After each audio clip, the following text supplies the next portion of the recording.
I'm happy to talk about the Battle Royal because this was my pick. Jungle Boy comes out on top. You know, the fan favorite, Christian Cage, which was a lot of you guys, or you Crayfish. Bonds was the Joker, and I picked Jungle Boy. He's been kind of MIA a little bit, but we know his in-ring work ethic and the way he can handle himself in a battle royal. Well-deserved, a great respect at the end from Christian Cage, telling him to, not to blow the spot. You deserve it. It's your time. Yeah. So talk about pops. This was a perfect match to really showcase, what people have for the crowd. I liked the style of this, doing suits at a time and everyone getting their own entrance per se. I thought Matt Hardy was absolutely hilarious this whole match with Private Party. But there's a huge pop for 10, a huge pop for the Varsity Blondes even. Penta got a huge pop. Yeah, Penta with the Joker gear was freaking awesome too. Max Caster had a humongous pop. And of course Jungle Boy's pop as well. Before the match and after the match. And it was pretty fun. Who really stood out to you during this match, and what did you think of the addition of Leo Rush as the Joker? Well, for me, SPD, I felt like you should be beaming ear to ear because when you pick the Battle Royal winner right, that's some serious stones, man. That's impressive.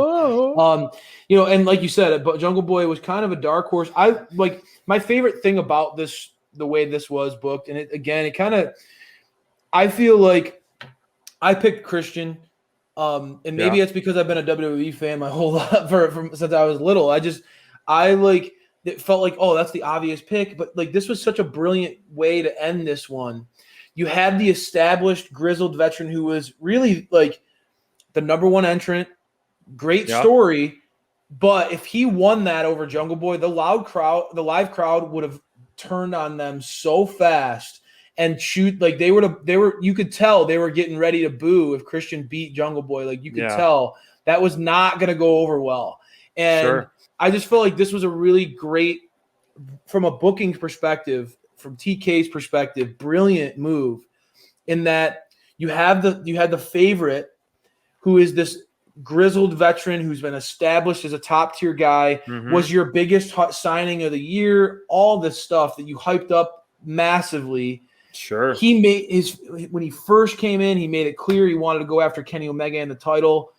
And to do all that and then pivot and have your homegrown young star go out on top, that's a smart business move. Right. That's a big picture, smart, savvy move. You have that you immediately create a massive star moment for Jungle Boy, huge moment, and you used Christian perfectly to play into that overarching story and catapult JB into this next stratosphere of his career. We know that JB versus Kenny Omega will be in 2 weeks. Such an awesome match, dude. Like from an in-ring perspective, that's going to be a banger. Like, because you know that Jungle Boy can go, and keep up with Kenny, best bout machine. He can keep up with him from a stamina standpoint. He's going to push the pace. Like, that was such a great big picture moment. Other things that jumped out at me really quick, I felt like the Hardy Family Order obviously looked fantastic. That's a good one, Bonds. The Hardy Family Order, I really dug how Isaiah Cassidy and Marquine were kind of protecting Matt Hardy throughout this. I thought that was really well done. I felt like Powerhouse Hobbs came off looking like a big deal in this match. And that's a good thing because that guy has a really bright future. So I liked that a lot.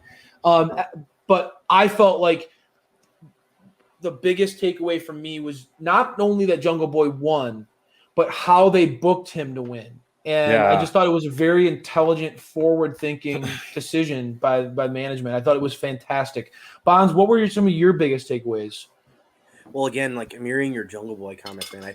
This is the night I was kind of expecting from Orange Cassidy. That's why I picked him in my you did card, right? So I'll explain that since I wasn't able to talk to you guys about the pre-show. This was something that I was like, oh man, well maybe they're going to give this big pop for somebody here. And I was thinking, well, in this title match, you have a dark horse contender. OC was definitely presented as a dark horse. Yep. Right, like somebody you don't expect, and they were like, even Kenny was treating him like a joke. So it's like this is kind of a great opportunity to have somebody like go over, and that ended up being Jungle Boy instead, which is awesome.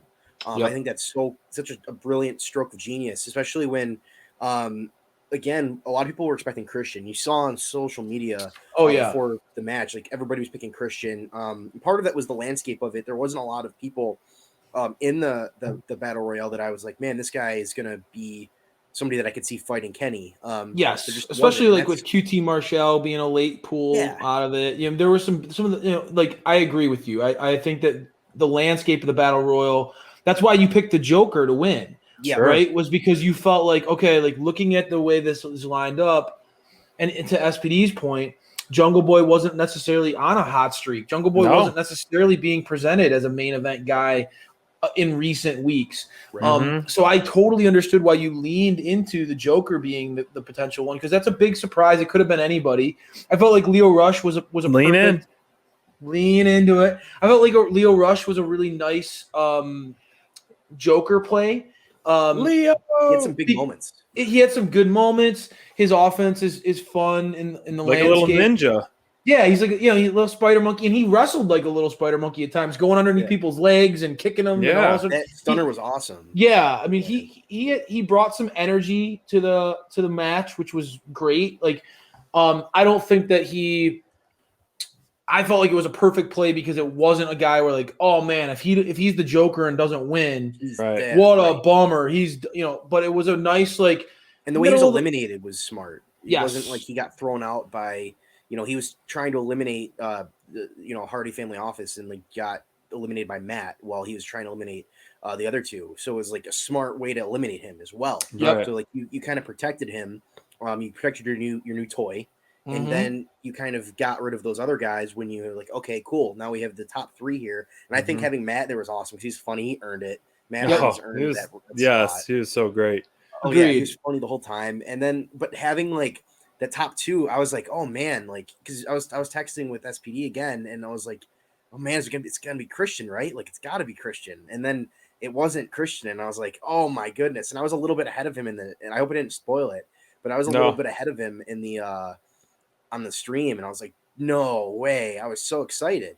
I popped maybe harder for that than any other match just because of the surprise factor. I was like, oh man, like he's finally getting a chance. Like that's awesome. Like he's a young guy, he deserves it. He's in the ring. Talent is.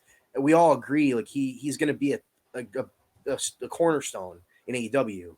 And this is a big moment. And even if he doesn't beat Kenny, like whatever, he's 23 years old, 24 years old, young guy. Yeah. So the opportunity to get in the ring with the champ. Yeah. Have a match where they're gonna tear the roof down for sure, and the crowd's gonna be so hot for that. There's gonna be a lot of people wanting to see JB dethrone Kenny. That would be a really fun, especially down the road match, man. It just feels like the right call from like a company health perspective, right? Like you're building guys from you look at Darby Allin got a big win tonight. You look at Hangman Adam Page. Got a big win tonight. Britt Baker, big win tonight. You're looking at a lot of these. Sammy Guevara got the pin, right? You're seeing like purposefully trying to establish these homegrown every match, right? Over and over and over again. I really like that the overall theme of this show where you get to see them leaning into their own stars and not all these other names that obviously Miro came out on top tonight, but Miro is presented in such a different way right now in AEW. He's just a totally different guy than what he was in his past.